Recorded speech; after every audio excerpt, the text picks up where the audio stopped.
Olá, seja bem-vindo de volta às nossas aulas aqui de grego intermediário aqui da Escola Charles Spurgeon Online. Nós estamos na nossa 12ª aula aqui do módulo 3 de grego intermediário, especificamente falando sobre o genitivo. Muito bem, falando aqui sobre o genitivo, é importante lembrar que agora chegamos na última das questões que já temos tratado aqui sobre o genitivo. Essa a gente está chegando na última delas, certo? Que é o genitivo depois de certos verbos, especificamente tratando aqui sobre o objeto direto. Ou seja, a função do genitivo como um objeto direto depois de alguns verbos especificamente, que é o que a gente vai tratar aqui, certo? Então, existem alguns verbos que têm uma força semântica, uma forma lexical que já esperam neles mesmos, acabam meio que formando uma expressão em que o genitivo é necessário ali para formar um objeto direto. E é sobre isso que a gente vai falar, certo? Então, só para deixar você aí situado dentro do que a gente tem apresentado aqui. Muito bem. Essa seção aqui do genitivo, como falei, depois de algumas palavras especificamente. Então, a introdução disso, para a gente falar sobre isso, é que existem alguns genitivos que não se enquadram nas categorias gramaticais apresentadas. Então, nós apresentamos várias categorias gramaticais, muitas mesmo, que nós já apresentamos. Algumas delas acabam muitas vezes se sobressaindo umas sobre as outras, né? No sentido de que, por exemplo, o genitivo aporético, né? Aquela ideia que qualquer genitivo meio que é aporético, no sentido de que ele é descritivo, mas nós precisamos ser um pouco mais específicos, e aí nós apresentamos o genitivo de tempo, o genitivo como o genitivo objetivo, o genitivo subjetivo, enfim, dentro ali dos genitivos verbais, genitivos adverbiais. São muitas categorias gramaticais, mas existem alguns genitivos que não entram em nenhuma dessas questões aí. Então, precisa-se meio que fazer uma categoria específica, né, especial para esses genitivos, porque eles estão no genitivo, não estão em nenhuma das outras categorias, então Daniel Wallace apresenta dessa forma. Se fôssemos inseri-los em algumas das categorias, eles estariam ali relacionados a uma palavra que não fosse um substantivo, e aí meio que não ia fazer muito sentido, certo? Ele está relacionado a uma palavra que não fosse um substantivo, não ia ser interessante tratar dele dessa forma, já que exatamente o genitivo está sempre ligado a um substantivo. Por esse ser um grupo, então, amplo e difícil, né, de categorizar, exatamente por essa dificuldade, convencionou-se chamá-lo de genitivo depois de certas palavras. Assim é que se percebe que o genitivo ele traz essa questão aí de depois de algumas palavras especificamente ele aparece, e aí se criou essa categoria aí diferenciada, certo? Muito bem. A definição dessa categoria depois de certas palavras, especificamente agora tratando como um objeto direto, que é o que nós vamos falar agora, a definição é de que certos verbos tomam o substantivo genitivo como objeto direto. Então, são verbos que, ao invés de tomarem o acusativo, eles tomam o genitivo para formar um objeto direto. E isso é que é importante a gente perceber. Por exemplo, kai palin resaias legei, estai he ridza tu iesai kai ho anistamenos achen ethnon epauto ethne eupiosin. Então, kai também, no caso aqui kai palin, que é novamente, então também, Isaías, legei, diz, estai, haverá, ridza, então a raiz, tu iesai, de Jessé, kai, ho anistamenos, então aquele, que se levanta, ho anistamenos é aquele que se levanta, arren ethnon, este é o ponto, certo? Para governar. Governar os gentios, né? Ethnon aqui, os gentios. Você lembra de etnia, certo? Etnia, ethnon, os povos, os gentios. Nele, autor, ethne, os gentios, elpiousin, esperarão. Certo? E aqui nós temos a palavra arren, que é um verbo, né? No caso aí o verbo arro, que significa eu governo. Arro, eu governo. E aí logo depois de arro, que é um verbo que traz a ideia de governo, como já apresentamos aqui, vem um ethnon aqui com o genitivo. Mas se esperaria que se governa, quem governa, governa alguém. Se governar requer um objeto, esse objeto, como já temos aprendido no grego elementar, o objeto direto é um tipo de classe gramatical que vai entrar na questão do acusativo. Mas o verbo arro, que traz a ideia de governo, ele requer um substantivo no genitivo para o seu objeto direto. Então, é interessante isso acontecer, isso mostra para a gente que é um fenômeno específico dessa língua, certo? Então, essa é uma das ideias lexicais, a ideia de governo é uma das ideias lexicais que toma o genitivo, então, como objeto direto. Então, só para deixar claro que realmente algumas palavras requererão de nós, né, um cuidado, porque elas esperam, elas meio que o jeito delas é de esperar de um substantivo subsequente uma forma gramatical específica, no caso arro, um substantivo, aliás, um verbo que traz a ideia de governo, vai requerer então um genitivo como seu objeto direto. E assim é a língua, né? O papel da gramática é descrever esse formato da língua aí, e especialmente a língua grega, né, que não é mais utilizada, esse grego aqui, o grego koine, o grego bíblico, não é mais utilizado. Então, o papel do linguista, do gramático, é descrever o máximo que ele consegue. Então, às vezes é até difícil de explicar, mas está ali, e ele precisa descrever a partir de alguma regra, de algum formato que tenha uma recorrência, enfim. E assim, nós temos um genitivo como um objeto direto, no caso aí, por conta do verbo arro, que traz a ideia de governo. Qual seria então a chave de identificação para esse tipo de verbo, né? Para esse tipo de formato aí? A chave de identificação seria a seguinte: alguns verbos tomam caracteristicamente o genitivo como um objeto direto. Então, são alguns verbos, certo? São verbos que nós vamos tratar sobre eles aqui. Esses verbos normalmente correspondem em significado a algumas outras funções do genitivo. Interessantemente, certo? Eles vão ter alguma ideia que o genitivo já traz de alguma forma, como a ideia de separação, a ideia de partição, a ideia de fonte. São verbos que trazem alguma ideia que está relacionada com o genitivo. Então, os usos predominantes podem ser agrupados em 4 tipos, e existem outros gramáticos que vão fazer isso em mais tipos, em mais categorias, mas eu achei interessante que o Daniel Wallace resume isso para 4, certo? Que trazem a ideia de sensação, a ideia de emoção ou de volição, ideia de vontade aí, compartilhamento e também governo, certo? E é sobre isso que a gente vai falar então, os verbos que trazem essas ideias aqui já relacionadas, ok? Muito bem. Clarificação e semântica, né? Qual é a significância disso?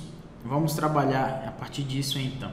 Muitos verbos que tomam o genitivo como objeto direto também, o que eu quero dizer é que também usam o acusativo, tem o acusativo como objeto direto, certo? Então, é interessante notar isso também. Alguns verbos tomam o genitivo e também tomam o acusativo como objeto direto.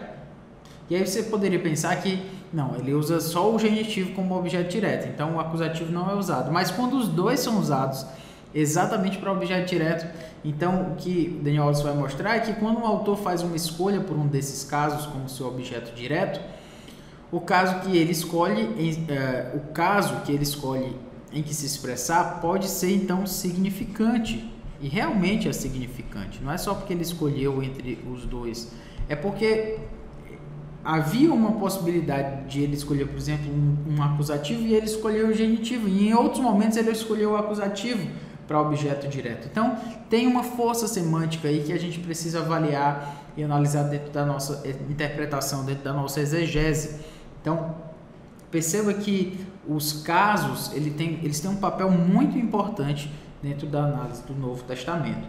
Um toque aqui que eu gostaria de dar para você é quando você for fazer a sua exegese, seu estudo mais aprofundado, você passasse então pelas palavras-chave, certo? Palavras-chave. Por que eu estou dando esse toque para você? Porque obviamente você não vai passar por todas as palavras do seu texto. Geralmente o seu texto aí vai ter, se você vai pregar num texto aí de 6, 7 versículos, você vai dar um estudo bíblico em um texto aí de talvez 10 versículos, você não pode olhar caso a caso, as minúcias de cada caso, realmente é muito difícil. Então o que você pode fazer? Dentro daquele texto haverá algumas palavras-chave que você não pode abrir mão delas, de analisá-las e mais especificamente. Então o que você faz? Você vai nessas palavras-chave e estuda essas palavras-chave, e aí sim você vai tentar entender o porquê que ele usou aquele genitivo, que tipo de genitivo é aquele, que tipo de dativo é aquele, que tipo de acusativo é aquele. Há uma significância realmente nesse ponto e a gente não pode abrir mão dela, certo? Esse é o ponto aqui que eu quero mostrar para você. Não esqueça de olhar os casos das palavras que são mais relevantes dentro do seu texto. Obviamente é a palavra de Deus e toda palavra é relevante, mas existem algumas palavras dentro do seu texto que fazem uma diferença maior do que as outras, e são essas palavras que são as palavras-chave que você precisa avaliar e ali sim estudar o acusativo, estudar o genitivo, perceber que tipo de cada caso está ali para ter uma exegese aí mais acurada, mais precisa do seu texto, certo? Muito bem. Tendo falado sobre isso, vamos então para as ilustrações. O primeiro tipo de verbo, né? O primeiro tipo de sentido que é trazido a partir desses verbos que tomam o genitivo como objeto direto, são os verbos que trazem uma ideia aí de sensação, certo? Vamos trabalhar aqui a partir desse. Kai kratessas tes heiros tu paidio legei autei. Talitha koum ho estin mether meneumenon to coration soi lego egere. Então vamos lá. Kratessas, é um verbo importante, tomando-a, ou seja, tu paidio, né? Tomando a menina, tu paidio, tes heiros, pela mão, tomando, tu paidio, tomando-a pela mão. Legei, disse.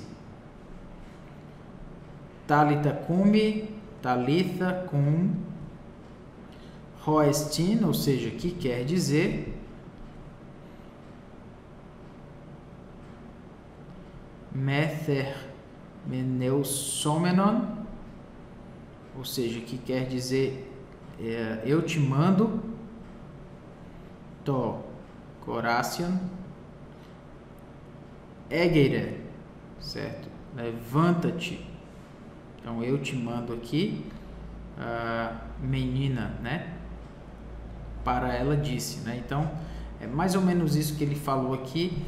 São expressões bem intrincadas e fica um pouco difícil traduzir palavra por palavra, como é o nosso propósito aqui, traduzir cada texto especificamente. Então, tento lhe dar uma base geral aí do que o texto significa.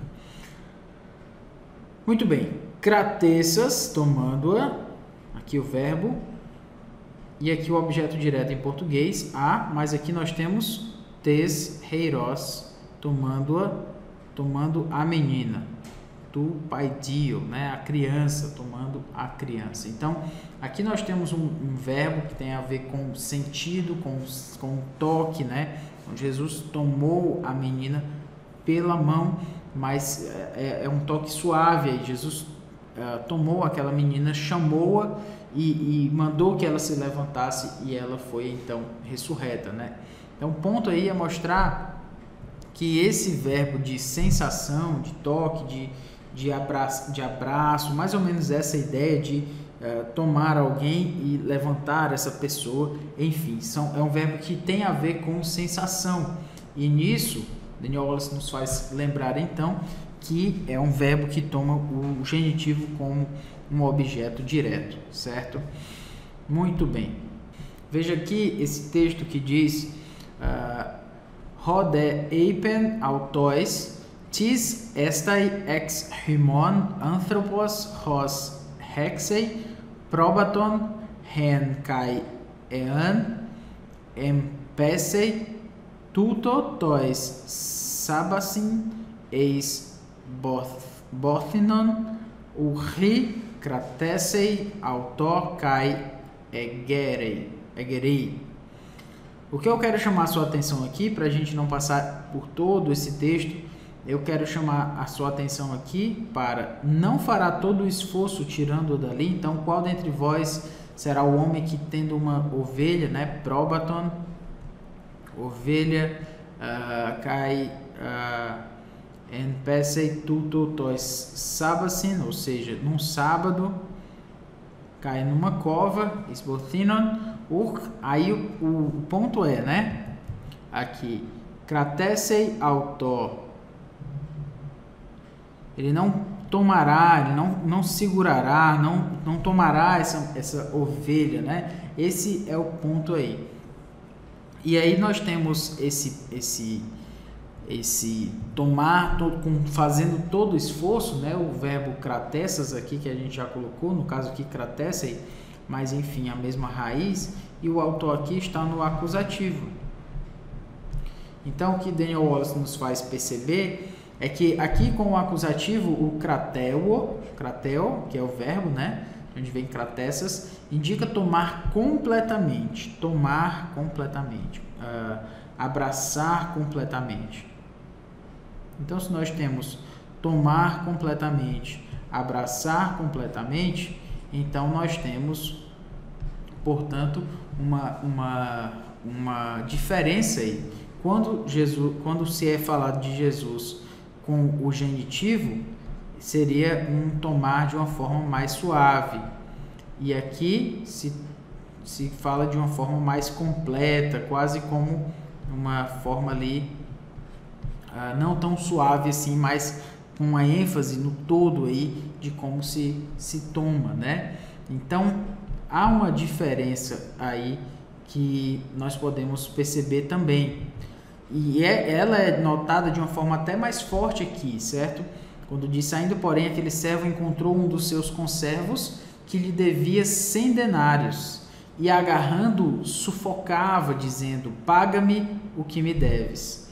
Então, exelthon aqui, saindo, porém, rodulos equenos, aquele servo, euren, encontrou, rena, ton, sindulon, então, um dos seus conservos, autu, dele, ros, que, ofeilen, lhe devia, né, devia a ele aqui, hecaton denária, então 100 denários. E aqui é o ponto, né? Cai cratessas auton, mesmo verbo crateo, mas aqui com o acusativo. Da mesma forma aqui também traduzido assim. Então o que a gente quer chamar a sua atenção aqui? Ele tomou completamente, ele o agarrou, ele o sufocava, né? Epnigen, o sufocava, legon, dizendo. Então, apodos, paga-me, né? Eiti ofeiles, então que me deves.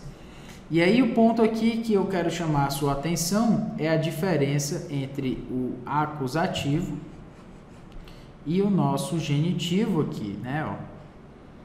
Kratesas tu paidio. Aqui com o genitivo e aqui com o genitivo e aqui com o acusativo. Então, com isso você percebe que esse tomar ou esse agarrar de kratel, neste caso, inclusive, tem até um toque negativo, né? Uma conotação negativa de agarrar, de não ser aquele toque mais suave ali de como Jesus tomou a menina, né, para a sua ressurreição.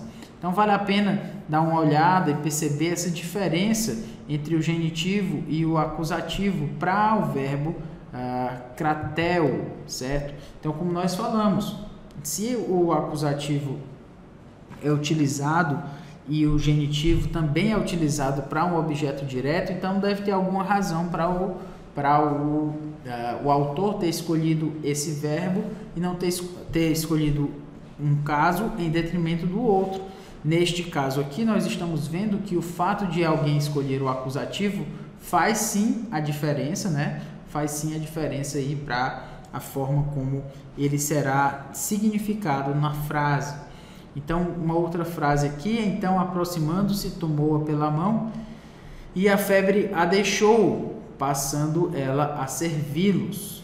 E aqui nós temos proselthon, né? Aqui, proselthon, aproximando-se, geiren, auten e kratessas, daqui, esse verbo que eu queria achar, tes heiros. Então, tomou-a pela mão. Neste caso aqui, nós temos novamente, ele tomou tes heiros, aqui o genitivo, certo? Tes heiros, tomou-a pela mão, né? E aqui nós vemos já uma outra forma, né? Então a gente vê que kratel aqui, porque é usado com genitivo, é usado e tem uma implicação de um toque mais gentil, mais suave. Então o fato dele ter escolhido o genitivo e não o acusativo, neste caso aqui de Marcos 1,31, para falar desse toque aí do kratel, faz toda a diferença. E é aí que a gente quer mostrar, né? É um jeito da língua, né? Uma estrutura da língua que a gente precisa analisar, né? E perceber aí a diferença entre uma escolha e outra. Por último aqui, Jesus tirando da multidão a parte, pôs-lhe os dedos nos ouvidos e lhe tocou a língua com saliva. Então, apolabômenos, tirando, auton, tirando-o, apoto orlo, então, tirando-o da multidão, cat, idian, então, tirando a parte ali, né, com essa ideia aí, ebalen, pôs-lhe, tus, dactilus, lembra de datilografia, se você ainda lembra disso, né? Dátilo.